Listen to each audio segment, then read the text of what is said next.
From the studios to the stages, and from the canvases to the screens, we're diving into the passions and projects that drive our creative community forward.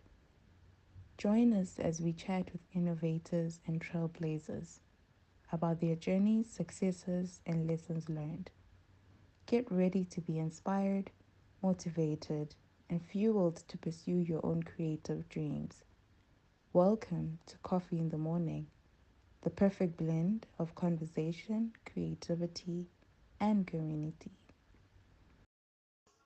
My name is Frank Chirisa. Frank Takunda Chirisa. Yeah, my middle name is Takunda. My first name is Frank. I have both my grandfather's names, my late grandfather's names. Lack of creativity on my parents' side.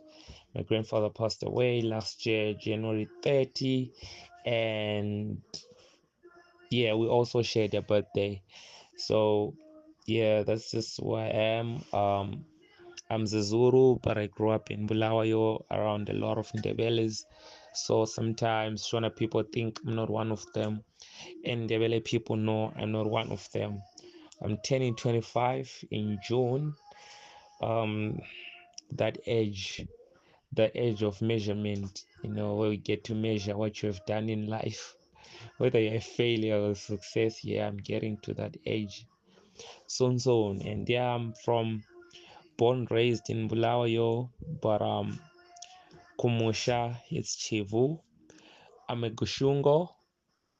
That's my totem, and I'm a Christian and a comedy lover. I'm a Rotaractor, so I love to do philanthropy work with Rotaract, and I'm a big Manchester United fan. So my entire life is just divided into comedy, Rotaract, my love for football, Manchester United. Um, everything around me is content. Everything around me is content. Everything, my day, everything that I see, everything that I feel, everything that I imagine. Yeah, that's my inspiration. The hardest and easiest part of making people laugh for a living, the hardest has to be, it's just hard to trigger laughter. I mean, there is 9 laughter triggers in humans. One of them is tickling, so we can put tickling in this context. But yeah, for the other 8, there's like 8 options I can use in a conversation to make you laugh.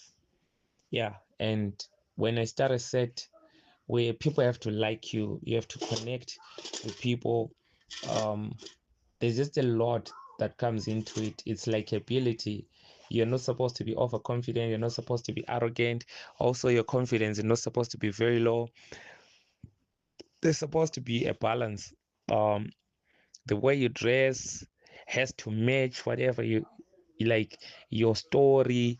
If you're a loser in life or in your material, you also low key have to present yourself as one. Yeah, man, it's a lot. Everything needs to have a balance. So the moment you fail to find that balance, you are dead. Yeah, and in comedy language, um when you do good, you are killing, or you are breaking legs, or you are cracking ribs. When you're not doing good, you are bombing, or you are dying. So a lot of times you hear comedians say, oh, that one died. Like the first time I heard that, they're like,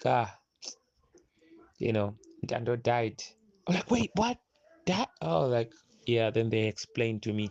Sometimes I look at people's expressions. Maybe we're talking with other comics in the presence of people that are non-comics, and you're like, oh, bro, I remember that time when we died at that joint, and then people just put these faces. So yeah, comedy is just hard. Making people laugh is hard. Some people, they will have paid tickets and they're like, let's see if you're funny. Like, there are people, they see you walking on stage and like, oh, this guy thinks he's funny. So whatever you say, their mind is so resistant. They're like, yeah, I'm here, make me laugh, you know. But the easiest part is the fulfillment you get when you just seeing people laugh at your material, man. That's just, for me, that's my most amazing feeling ever. Um, my comedy with traveling, my comedy started evolving with traveling. Um, I always tell people I wasn't a natural comedian, but I just started comedy as a dare, and for some reason I just grew into it. I realized it was a calling by accident, and since then I've been on an upward trajectory. Of course, there've been downs, like a lot of downs, but no matter how hard I fall, I always find myself back up with comedy. And I'm a student of the game. I'm always willing to learn, and I'm not afraid to slide. Okay, it's like I'm not afraid to knock into doors, and in this case mostly knocking on doors is sliding through DMs of like successful comics, and you ask them for advice, you ask to open for them at their shows. Sometimes they tell you no, and still you have to buy the ticket, show up to them, and let them know that you came for the show, and let them know that that's who you are. So because of that, I've had you know guys like Dion Cole from America, you know, talk to me on my DM. I've had big African comics replying, having a piece, Zim Comics. I've had Kandoro tour with me. I've had shows with Lenmore. I've spoken, I've met up with Slick Pasta. I've spoke with Doc Figuel and Tando, all these guys. So even outside Zim, I get to be in same spaces with like the best comedians. So especially last year, just being around these great comedians, traveling, watching great comedians, funny comedians, and even also the comedians that I'm teaching comedy, the comedians that are my peers, the comedians that I work with, just by being in those environments and just seeing how people work and being able to pick leaves from each and every one, it just made me better. And also my audience has been consistently growing, and you have to retain audience members. So it's just under that pressure. You're under that pressure to like, yo, I have to retain these audience members, you know so you actually have to bring out your A game. Yeah, sometimes it works, sometimes it doesn't work. Sometimes people laugh, sometimes they don't. You could go run a poll right now and say, um, rate Frank Chirisa's comedy out of 10.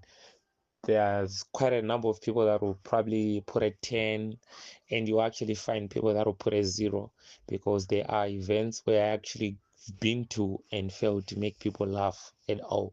But yeah, at the end of the day, I am aware that I'm a great comedian in the making. I'm a good comedian. Just maybe sometimes it just won't be my day, it just won't be my week, it just won't be my month. With comedy,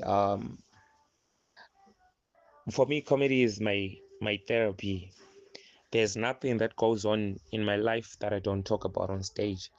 So I've I always walk with my third eye open, so that I get to observe my life, to observe the world. So for me, I would say everything is just content.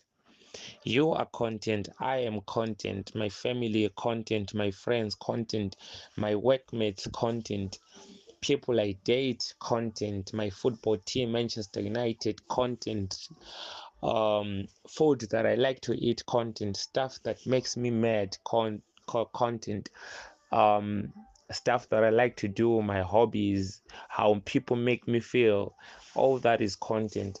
So I have this daily exercise that I do. When I get home, I sit down, I just start talking about my day. Hi, how are you? How was your day? What did you see? How did they make you feel? What is it that could have done to make your day feel better? Um, all this, you know.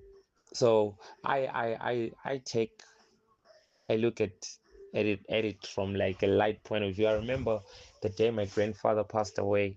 When I heard the call, the first thing that came to my mind was a joke. I was like, "Oh, my grandfather has passed away. So does that mean his new name is Granddad?" That's literally the first thing that came to my mind when I heard those news. So I get to laugh about stuff that I'm not supposed to laugh about. You know, I get to laugh about my shortcomings. Yeah. So everything is a joke. Everything is a joke.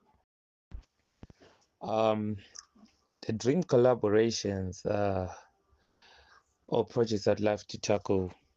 Oh yeah, I think it's every comedian's dream to end up on Netflix or at least Showmax before Netflix. And for me, that's my ultimate goal. That's my first goal. I need to be on Netflix. It's my daily dream. It's my daily affirmation. I look at it, it's something that's attainable. It's something that I feel like it's also close. I feel like where I am headed right now is a little bit closer than where I started out. So Netflix is definitely around the corner. The thing with Netflix is it or Showmax, it could be any day. It could be tomorrow. It could be um, next year. It could be next week. It could be 5 years from now. But what I know is eventually Netflix is coming. And until that call comes, I need to be ready. I need to make a lot of sacrifices. I need to work. I need to write jokes. I need to travel. I need to make connections. I need to be ready because these are chances that come like yeah, at least like once in a lifetime. Yeah, and also last year we we did a Southern African tour. Well, we did a successful national tour, and we also tried out to take the comedy outside the country, and we saw that it was attainable. It was very possible. So yeah, we definitely doing another tour. We're trying to do some high schools. We're trying to do some varsities. We're trying to do some colleges. Just so we prepare the next generation, to be like comedy consumers. They have to know, they have to be aware about comedy, and they have to like it, and they have to come for shows. So we're going to do that tour whilst we're also working on the material so that we can do a full national tour for theaters, and then we do African tour, we do Europe, we do America, we do Asia. So yeah, that's on the pipeline for this year, maybe last quarter or last half of this year and the whole of next year.